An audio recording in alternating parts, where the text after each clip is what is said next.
Je m'appelle Chloé Durand, j'ai 30 ans. Mon monde a basculé lors d'un dîner de famille quand la voix de mon frère aîné a percé le brouhaha, dégoulinant de venin, profiteur. Sans gêne. Ses yeux ont balayé mon jean et mon t-shirt, et son ricanement m'a transpercé plus profondément que n'importe quel mot. Mes parents étaient assis de l'autre côté de la table, leur accord silencieux hurlant, leur visage suffisant lourd de jugement. Des années à être rejeté comme l'enfant de moindre importance se sont effondrées sur moi à cet instant. Mais je n'ai pas bronché. J'ai souri, j'ai repoussé ma chaise et je suis parti, leur rire résonnant derrière moi. Cette nuit-là, quelque chose s'est brisé en moi. J'en avais fini d'être leur souffre-douleur. 6 mois plus tard, ils sont apparus aux portes de ma villa à Cannes. Leur voix tremblait, implorant mon aide. Mon frère, autrefois arrogant, paraissait petit, et mes parents ne pouvaient même pas croiser mon regard. Je me suis appuyé contre l'encadrement de la porte, le cœur calme, et j'ai dit, « Bienvenue dans le manoir des profiteurs ». Dommage, pas de charité aujourd'hui. Leurs visages se sont décomposés, mais je n'ai rien ressenti. De l'enfant qu'ils ridiculisaient à la femme qui a bâti un empire auquel ils n'ont jamais cru, j'avais enfin transformé leur mépris en ma force. Il ne s'agissait pas seulement d'argent. Il s'agissait de dignité, de liberté et de réécrire ma propre histoire. Si vous étiez à ma place, leur pardonneriez-vous ou partiriez-vous pour toujours? Laissez votre réponse dans les commentaires ci-dessous. Des années avant ce dîner, j'ai abandonné mes rêves pour Lucas. À 18 ans, je me trouvais à la croisée des chemins, serrant une lettre d'acceptation d'une prestigieuse école d'art, une bourse complète, mon billet pour une vie de peinture et de création. Mais mes parents avaient d'autres projets. Nous ne pouvons pas vous payer l'université à tous les deux, a dit ma mère, la voix plate, les yeux fixés sur la table de la cuisine. Le diplôme de commerce de ton frère passe en premier. Mon père a hoché la tête, son silence un lourd verdict. Lucas, de 3 ans mon aîné, était leur enfant chéri, celui sur qui ils fondaient leurs espoirs. Je n'étais que la petite sœur, celle dont on attendait qu'elle s'efface. Alors, je l'ai fait. J'ai déchiré la lettre, mon cœur se brisant en 1000 morceaux à chaque déchirure. Au lieu des ateliers d'art, j'ai enchaîné les services dans un restaurant, servant du café et récurant les comptoirs pour payer les frais de scolarité de Lucas. Chaque chèque de paie que j'envoyais à la maison me donnait l'impression qu'une partie de moi-même disparaissait. Mes parents ne m'ont jamais demandé comment je me débrouillais, n'ont jamais remarqué les cernes sous mes yeux ou les pinceaux qui prenaient la poussière dans ma chambre. Lucas va nous rendre fiers, disait ma mère, son sourire large en me montrant ses bulletins de notes. Mon père tapait dans le dos de Lucas, se vantant de son futur PDG. Je hochais la tête, ravalant ma douleur, me disant que c'était pour la famille. Lucas s'en délectait. Il entrait d'un pas assuré dans notre maison, jetait ses clés de voiture sur le comptoir, parlant de ses grands projets, de ses start-up et de ses succès en investissement. Tu devrais te trouver un vrai travail, Chloé, disait-il avec un sourire suffisant, comme si mes services au restaurant étaient un passe-temps. Pas une seule fois il ne m'a remercié. Pas une seule fois il ne m'a demandé à quoi j'avais renoncé. Mes parents non plus. Pour eux, j'étais la responsable, celle qui assumait les factures pendant que Lucas courait après la gloire. Le devoir familial, appelait ça ma mère, ces mots aussi tranchants qu'une lame. Je restais éveillé la nuit, à fixer le plafond, mes rêves d'école d'art s'estompant comme de vieilles esquisses. La graisse du restaurant collait à ma peau, un rappel constant de ce que j'avais perdu. Mais leur mépris a allumé un feu en moi. L'arrogance de Lucas, le favoritisme aveugle de mes parents, ça faisait mal, mais ça a aussi aiguisé ma détermination. J'ai commencé à économiser, pas seulement pour eux, mais pour moi-même. Je prenais des cours du soir quand je le pouvais, lisant en cachette des livres sur les affaires et la technologie entre deux services. Je n'allais pas rester leur paillasson pour toujours. Un soir, après un double service, j'ai trouvé Lucas à la maison, avachi sur le canapé, se vantant de sa dernière idée d'entreprise. « Tu ne comprendrais pas », a-t-il dit, me congédiant d'un geste de la main quand j'ai posé une question. Ma mère a ri comme si ma curiosité était une blague. Mon père n'a même pas levé les yeux de son journal. Je suis resté là, les mains sentant encore l'huile de friture, et j'ai senti quelque chose changer. Leurs mots, leur indifférence, n'étaient plus seulement des blessures. Ils étaient mon carburant. J'ai commencé à voir Lucas pour ce qu'il était, privilégié, ingrat, aveugle à mes sacrifices. Mes parents n'étaient guère mieux, leur louange à son égard un écho constant noyant mon existence. J'avais renoncé à mon avenir pour un frère qui se moquait de moi et pour des parents qui me voyaient comme une obligation. Mais je n'avais pas dit mon dernier mot. Au fond de moi, je savais que je pouvais construire quelque chose par moi-même, quelque chose qu'ils ne pourraient pas ignorer. J'ai commencé à esquisser des plans, non pas pour des peintures, mais pour un avenir où je me tiendrais droite, où leur voix ne me définirait pas. Les années ont passé. J'ai travaillé. J'ai économisé. J'ai appris. Lucas a obtenu son diplôme, a lancé sa start-up et s'est prélassé dans la fierté de mes parents. J'étais toujours la personne secondaire, celle qui donnait un coup de main. Mais chaque service de nuit, chaque euro que je n'envoyais pas à la maison, était un pas vers mon évasion. Je ne faisais pas que survivre, je construisais.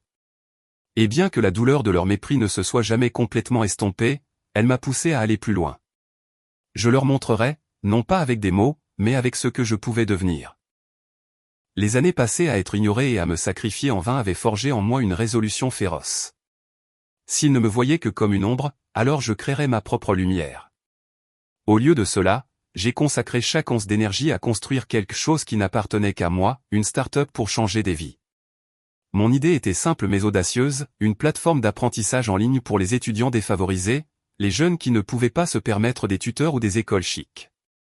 Je voulais leur donner une chance, celle que je n'ai jamais eue. J'ai commencé dans un appartement exigu, mon bureau une table pliante couverte de taches de café. Les nuits tardives se confondaient avec les petits matins tandis que j'esquissais des maquettes fonctionnelles, codais des prototypes et rédigeais des présentations pour investisseurs.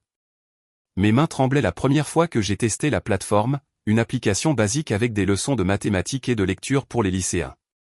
Elle a planté 2 fois, mais j'ai persévéré, corrigeant les bugs jusqu'à l'aube. Je n'étais pas un génie de la technologie, juste têtu. Chaque erreur m'a appris quelque chose de nouveau. Chaque échec m'a poussé à réessayer. J'ai suivi des cours en ligne pour combler mes lacunes en connaissances, codage, conception utilisateur, stratégie commerciale. Le sommeil est devenu un luxe. Je vivais de nouilles instantanées et de détermination. J'ai contacté des enseignants, des organisations à but non lucratif quiconque voulait bien m'écouter. La plupart m'ont ignoré, mais quelques-uns y ont vu un potentiel. Un centre communautaire local m'a laissé tester ma plateforme avec leurs élèves. La première fois qu'un jeune m'a envoyé un message disant « J'ai réussi mon test d'algèbre grâce à vous », j'ai pleuré. Non pas de tristesse, mais parce que je savais que je tenais quelque chose de réel. J'ai commencé à présenter mon projet à des investisseurs, la voix assurée malgré mes paumes moites. Les refus se sont accumulés des dizaines de « non » de capital risqueurs qui ne voyaient pas la valeur d'enseigner à des jeunes qui ne pouvaient pas payer. Mais j'ai continué, peaufinant ma présentation, montrant les données de mes premiers utilisateurs. 6 mois plus tard, j'ai eu ma chance, un rendez-vous avec une société de capital risque à Paris. Je suis entré avec un ordinateur portable et un rêve, je suis sorti avec une poignée de main et une promesse d'1 million d'euros en financement d'amorçage. Ce moment, c'était comme se tenir au sommet d'une montagne, le monde grand ouvert. Avec l'argent, j'ai embauché une petite équipe des concepteurs, des codeurs et des éducateurs qui croyaient en la mission. Nous avons reconstruit la plateforme, ajoutant des leçons vidéo, des quiz et un agent conversationnel pour répondre aux questions des étudiants. J'ai travaillé à leur côté, révisant chaque ligne de code, chaque plan de cours. Nous nous sommes lancés dans 3 académies scolaires, puis 10. Les enseignants envoyaient des courriels louant la façon dont notre application aidait les enfants qui prenaient du retard. Les parents nous remerciaient de rendre l'apprentissage gratuit et accessible. Ma boîte de réception s'est remplie d'histoires d'étudiants qui avaient trouvé l'espoir grâce à notre travail. Les chiffres parlaient d'eux-mêmes. En un an, nous avions 50 000 utilisateurs actifs, puis 100 000. Des écoles de toute la région ont signé des contrats, intégrant notre plateforme dans leur salle de classe. J'ai négocié chaque accord moi-même, apprenant à tenir tête à des cadres 2 fois plus âgés que moi. Le travail était épuisant, mais chaque contrat et chaque utilisateur était une brique dans la fondation que je construisais. Je ne créais pas seulement une start-up, je créais un héritage. Puis est venu l'appel de Forbes France. Ils voulaient me présenter dans leur liste, 31h30, pour l'éducation. J'ai failli laisser tomber mon téléphone quand ils me l'ont annoncé. La séance photo était surréaliste, moi, dans un blazer que j'avais emprunté à une amie, debout sous des lumières vives, souriant pour un magazine que je lisais adolescente. Quand l'article est sorti, je l'ai lu seul dans mon appartement. Mon nom en gras, Chloé Durand, révolutionner l'éducation pour la jeunesse défavorisée. Je n'ai pas pleuré cette fois. Je suis juste restée assise là, laissant l'information s'imprégner. Je l'avais fait. Moi. Pas ma famille, ni personne d'autre. Je n'ai jamais parlé de tout cela à mes parents ou à mon frère.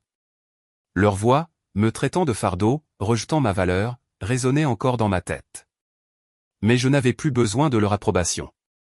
J'ai cessé de vérifier leurs messages, cessé d'espérer qu'ils me verraient différemment. Ma valeur n'était pas liée à leur louange ou à leur mépris. Elle se trouvait dans les nuits blanches, le code que j'écrivais, les étudiants que j'aidais. Je me définissais moi-même, pas à pas, et personne ne pouvait m'enlever cela. Le monde commençait à remarquer ce que j'avais construit. Les invitations à prendre la parole lors de conférences s'accumulaient, mais je restais concentré sur le travail. Mon équipe et moi prévoyions de nous étendre à d'autres régions, pour atteindre plus d'enfants. Je ne savais pas ce qui m'attendait, mais je savais une chose, je ne faisais que commencer. Ma plateforme n'était pas seulement une entreprise. C'était la preuve que je pouvais m'élever, que je pouvais créer quelque chose qui comptait. Alors que ma nouvelle vie commençait à prendre forme, l'ombre de ma famille est revenue par un simple texto de Marie. « Dîner ce week-end », disait-il. « Nous voulons renouer le contact. » Les mots de ma mère ressemblaient à une branche d'olivier, mais j'ai hésité. Des années de leur mépris ont défilé dans mon esprit, pourtant une petite partie de moi espérait quelque chose de différent. J'ai tapé un rapide « d'accord », j'ai enfilé mon jean et mon t-shirt habituel, et j'ai conduit jusqu'à la maison de mes parents, me préparant à tout ce qui allait arriver. La table était dressée avec les plats préférés de ma mère, l'air épais d'une chaleur forcée.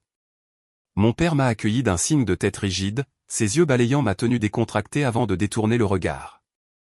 Lucas se prélassait en bout de table, son costume impeccable, son sourire suffisant plus aiguisé. Quelques cousins et un oncle occupaient les autres sièges, leur bavardage léger m'étendu. Je me suis assise en silence, picorant ma nourriture, attendant la reconnexion que ma mère avait promise. Le masque n'a pas tardé à tomber. Lucas s'est penché en arrière, faisant tourner son verre de vin, le regard fixé sur moi. « Toujours habillé comme si tu étais fauché, hein » a-t-il dit, sa voix assez forte pour faire taire la table. Mes cousins ont baissé les yeux, mal à l'aise. Mais Lucas n'avait pas fini. « Qu'est-ce que tu fais de tes journées, Chloé ? Tu vis des miettes de papa et maman ?» Son rire a tranché la pièce, vif et cruel. J'ai serré ma fourchette, le visage en feu, mais j'ai gardé une expression neutre. Ma mère s'est agitée sur sa chaise, les lèvres pincées, mais n'a rien dit. Mon père fixait son assiette, son silence plus éloquent que des mots. Lucas s'est penché en avant, les yeux brillants de moquerie. « Tu es une profiteuse, Chloé. » Sans gêne, a-t-il crié, claquant son verre sur la table, le vin débordant.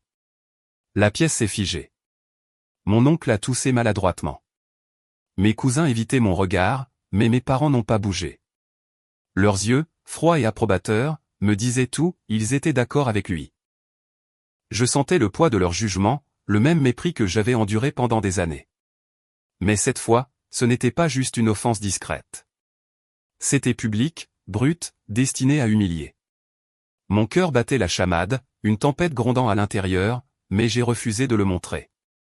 J'ai repoussé ma chaise, le grincement fort dans le silence tendu, et j'ai forcé un sourire. « Bon appétit », ai-je dit, ma voix stable malgré le feu dans ma poitrine. J'ai attrapé mes clés et je suis sorti, leur chuchotement me suivant. Dans ma voiture, j'ai agrippé le volant, les jointures blanches.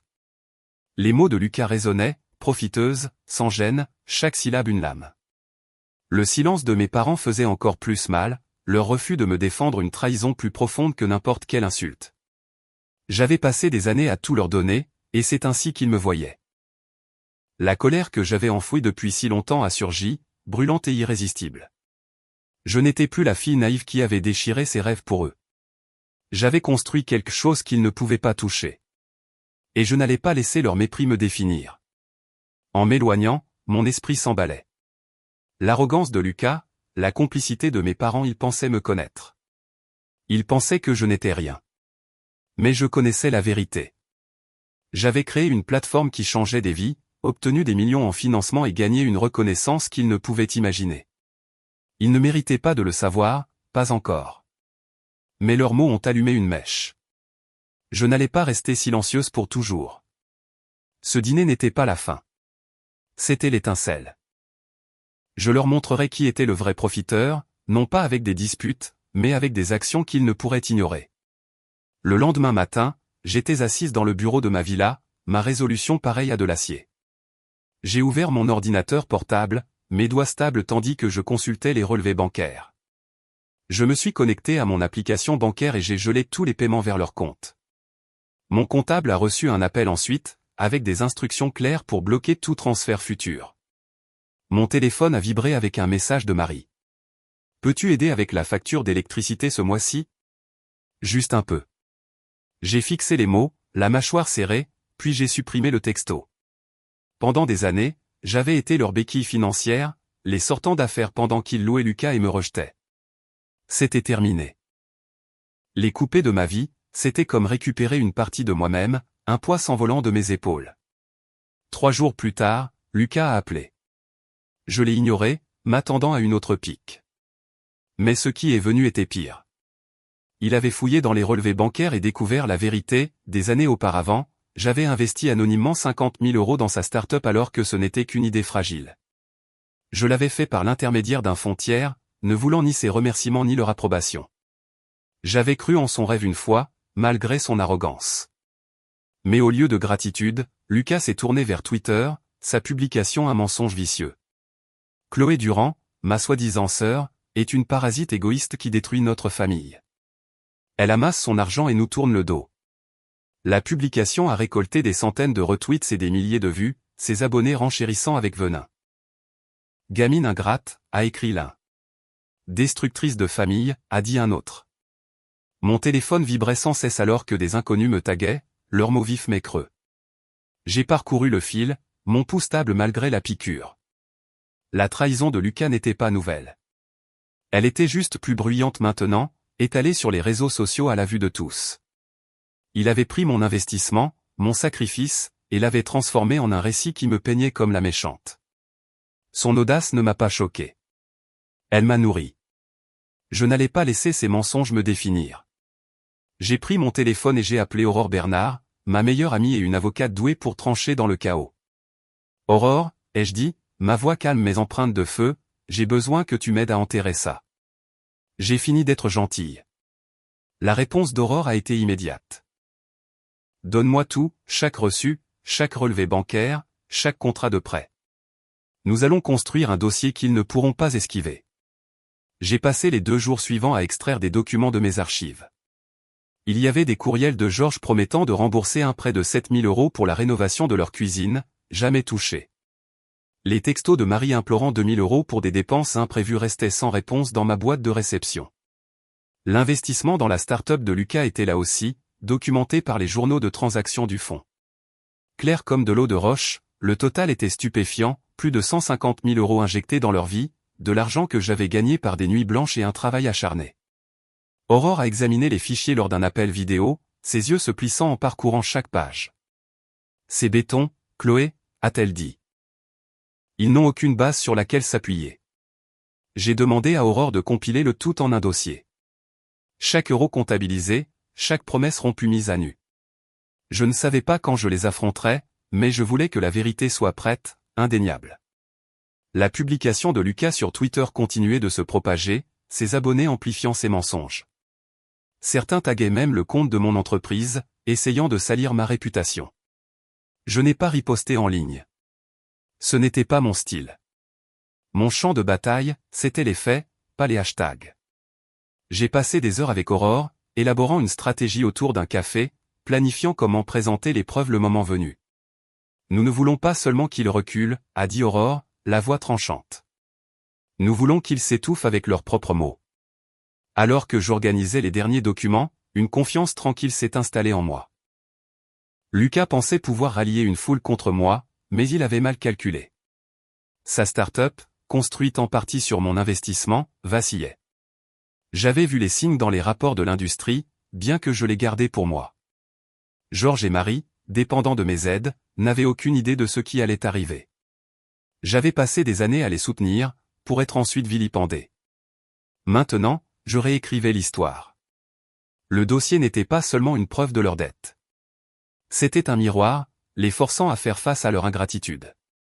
6 mois plus tard, l'interphone de ma villa a sonné. J'ai vérifié la caméra de sécurité et j'ai vu mes parents et Lucas debout dehors, leurs visages tendus sous le soleil du matin. Mon estomac s'est noué, mais je n'étais pas surprise. J'avais entendu des rumeurs par des contacts de l'industrie, la start-up d'éducation de Lucas s'était effondrée, saignée à blanc par ses dépenses imprudentes et ses décisions irréfléchies. Il n'était pas là pour s'excuser. Il voulait quelque chose.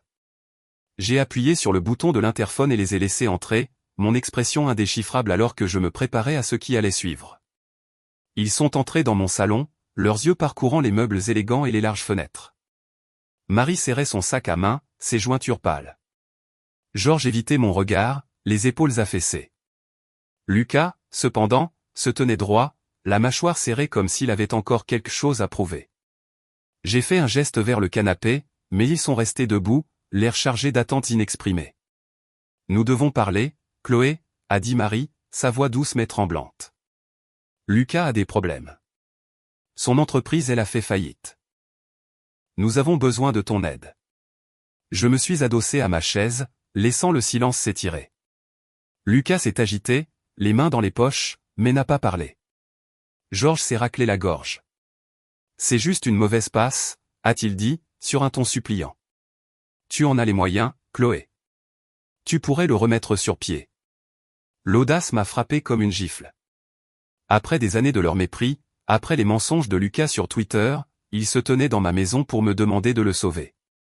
Je n'ai pas bronché. Au lieu de cela, j'ai pris mon ordinateur portable et l'ai ouvert avec un calme délibéré. Avant de parler d'aide, ai-je dit, la voix stable, parlons des dettes. J'ai tourné l'écran vers eux, affichant le dossier qu'Aurore avait préparé. Des courriels, des relevés bancaires et des contrats de prêt signés remplissaient l'écran, chacun un témoignage de leur ingratitude. 5 000 € pour ton prêt auto, Georges, ai-je dit, en cliquant sur un reçu numérisé. 3 000 pour les frais médicaux de Marie. 10 000 pour votre système de climatisation. Et Lucas, 60 000 pour tes frais de scolarité, payés en totalité. Sans poser de questions. J'ai fait une pause, laissant les chiffres s'imprégner. Cela fait plus de 200 000 €. Rien n'a été remboursé. Le visage de Marie a rougi, ses yeux se sont baissés vers le sol. Georges s'est agité, la bouche s'ouvrant puis se fermant. L'assurance de Lucas s'est fissurée, ses joues devenant écarlates alors qu'il bégayait, ce n'est pas juste, Chloé. Je ne t'ai pas demandé ton argent. Tu nous l'as jeté à la figure pour jouer les héroïnes. Sa voix s'est élevée, défensive, mais elle manquait du venin de ses anciennes railleries. J'ai haussé un sourcil, imperturbable. Tu n'as pas demandé, ai-je dit, en affichant un autre courriel de lui, datant d'il y a des années, implorant juste un peu d'aide pour couvrir le dernier semestre de ses frais de scolarité. Ceci dit le contraire. Le silence s'est fait dans la pièce, le poids des preuves suffocant. Les mains de Marie tremblaient alors qu'elle serrait plus fort son sac. Nous ne savions pas que c'était autant, a-t-elle murmuré, sa voix à peine audible. Georges a détourné le regard, son visage un masque de honte. Lucas a essayé de se reprendre, croisant les bras. Et alors? Tu es riche maintenant. Tu peux te permettre d'aider. Ma start-up était solide jusqu'à ce que le marché s'effondre. J'ai failli rire. Son entreprise n'avait pas échoué à cause du marché. C'était sa mauvaise gestion, ses baux de bureau tape à accent grave l'œil, son refus d'écouter les conseillers. J'avais vu les rapports. Les chiffres ne mentaient pas. Je me suis levé, refermant l'ordinateur portable d'un clic doux. Tu m'as traité de profiteuse, Lucas, ai-je dit, les yeux rivés sur les siens. Tu l'as crié devant tout le monde, et vous avez tous hoché la tête. Alors, laisse-moi te montrer quelque chose. J'ai fait un geste vers la pièce autour de nous, les sols en marbre, l'art sur les murs, la vie que j'avais construite sans leur aide. Bienvenue dans le manoir des profiteurs. Dommage, pas de charité aujourd'hui. Les mots ont atterri comme une lame, tranchant et définitif. La mâchoire de Lucas est tombée, son assurance envolée. Marie a eu un hoquet, la main couvrant sa bouche. Georges a juste regardé fixement, son silence plus fort que n'importe quel plaidoyer. Je me suis dirigé vers la porte et je l'ai ouverte, ma posture inflexible. Vous en avez assez pris, ai-je dit. Remboursez ce que vous devez, ensuite nous parlerons. D'ici là, ne revenez pas, Lucas a commencé à protester, mais Georges a posé une main sur son épaule, secouant la tête. Les yeux de Marie se sont remplis de larmes, mais elle n'a pas discuté. Ils sont sortis en traînant les pieds, le portail se refermant derrière eux avec un bruit métallique lourd. Je suis resté seul, le cœur calme, le poids de leurs attentes enfin disparu. Ils avaient vu la vérité, et j'avais vu leur honte. Pour la première fois, je me sentais libre. Une semaine plus tard, je me tenais sur une scène face à de jeunes rêveurs. Le centre communautaire de Cannes bourdonnait d'énergie, rempli d'adolescents d'écoles défavorisées, leurs yeux brillants de curiosité. J'avais organisé cet atelier gratuit sur l'éducation technologique pour partager ma plateforme d'apprentissage en ligne, un outil que j'avais conçu pour donner aux jeunes comme eux une chance de réaliser leurs ambitions. Le projecteur brillait derrière moi, affichant des leçons interactives que j'avais conçues, des modules de mathématiques, les bases du codage des outils pour libérer leur potentiel. Mais il ne s'agissait pas seulement de logiciels. Je voulais qu'ils entendent mon histoire, qu'ils sachent qu'ils pouvaient surmonter n'importe quel obstacle, tout comme je l'avais fait. J'ai ajusté le microphone, ma voix stable alors que je commençais. Je m'appelle Chloé, ai-je dit en balayant la foule du regard. Et j'ai construit cette plateforme parce que je crois en vous. Mais ça n'a pas été facile. Ma propre famille m'a traité de nul, m'a dit que je n'arriverais jamais à rien. Ils voyaient mes rêves comme un fardeau, mes efforts comme une blague. Le silence s'est fait dans la salle, les jeunes se penchant en avant. Je n'ai pas nommé Lucas, Georges, ou Marie. Ce n'était pas nécessaire. La douleur de leur mépris était universelle. Ces jeunes comprenaient. J'aurais pu laisser leurs paroles me définir, ai-je continué, mais j'ai choisi de construire quelque chose de plus grand que leurs doutes. Vous le pouvez aussi. L'atelier s'est déroulé sans accroc. J'ai guidé les adolescents à travers les fonctionnalités de la plateforme, leur montrant comment accéder gratuitement aux cours, comment suivre leur progrès, comment transformer les idées en réalité. Une fille au premier rang, peut-être 15 ans, a levé la main. Et si votre famille ne croit pas en vous, a-t-elle demandé, sa voix petite mais féroce. J'ai souri, me souvenant de mes propres batailles. Vous n'avez pas besoin de leur approbation, ai-je dit. Votre valeur ne réside pas dans leurs mots. Elle est dans ce que vous créez, ce que vous donnez en retour. Continuez, même quand c'est difficile. Son hochement de tête, déterminé et lumineux, m'a rempli la poitrine. C'était pour ça que je m'étais battu, que j'avais continué à construire. Au fil de la journée, j'ai répondu aux questions, partagé des conseils et regardé les jeunes se plonger dans la plateforme, leur enthousiasme contagieux. Un garçon aux baskets usées est resté tard, bricolant un module de codage, son sourire large lorsqu'il a fait fonctionner son premier programme. Des moments comme ceux-ci me rappelaient pourquoi j'avais tout mis dans ce travail. Il ne s'agissait pas de prouver à ma famille qu'elle avait tort. Il s'agissait d'élever les autres, de leur donner les outils que j'aurais souhaité avoir à leur âge. L'atelier s'est terminé sous les applaudissements, mais la vraie récompense était leur espoir, leur dynamisme, leur refus de laisser le monde les retenir. Pendant ce temps, les conséquences des actions de ma famille se sont propagées. La réputation de Lucas dans le monde des affaires s'était effondrée. Sa publication venimeuse sur Twitter me traitant d'égoïste s'était retournée contre lui. Les initiés de l'industrie, au courant de sa start-up ratée et de sa gestion imprudente, ont vu clair dans son jeu. Les investisseurs lui ont tourné le dos, peu enclins à financer quelqu'un qui avait sali sa propre sœur tout en ignorant son soutien. La nouvelle s'est répandue rapidement dans les cercles d'affaires soudés de Cannes. Le nom de Lucas est devenu synonyme d'arrogance et d'échec. Il ne pouvait obtenir un seul rendez-vous. Ses dettes s'accumulaient, sa personnalité autrefois brillante réduite à des murmures de faillite. Georges a fait face à ses propres retombées. Ses liens avec Lucas, son enfant chéri, ont terni sa réputation. Une transaction immobilière locale qu'il convoitait a échoué lorsque les partenaires ont appris l'effondrement de son fils et son rôle dans cette déchéance. Les collègues qui le respectaient autrefois gardaient maintenant leur distance, leur confiance érodée par son favoritisme aveugle. Marie, elle aussi, a payé le prix. Son cercle social, autrefois animé par des clubs de lecture et des déjeuners de charité, s'est rétréci à mesure que ses amis se sont éloignés. Elles avaient entendu parler de sa partialité, de sa volonté de laisser Lucas me vilipender pendant qu'elle restait silencieuse. Sa honte était une prison silencieuse, ses journées marquées par des regards gênés et des appels sans réponse. J'ai appris leurs difficultés par des connaissances communes, de brèves mentions au passage. Je n'ai ressenti aucune satisfaction, seulement une certitude calme. Je leur avais donné des années de chance, d'argent et de soutien, pour n'être accueillis que par le mépris. Maintenant, ils faisaient face aux débris de leur choix tandis que je me tenais plus forte que jamais. Je les avais complètement exclus. Pas d'appel, pas de texto, pas de lien persistant. Mon téléphone ne vibrait plus sous leurs demandes. Ma concentration était mon travail, ma plateforme et la communauté que je construisais.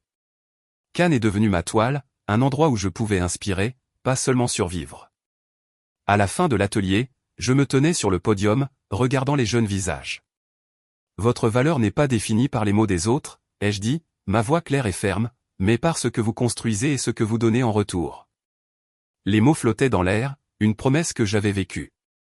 Les jeunes ont applaudi, leur énergie une étincelle pour l'avenir. Je suis descendu de la scène, le cœur plein, sachant que j'avais transformé la douleur en raison d'être. Le rejet de ma famille avait été un feu, mais j'en avais forgé quelque chose d'incassable. C'était mon héritage. Pas leurs doutes, mais les vies que j'avais touchées, les avenirs que j'avais aidé à façonner.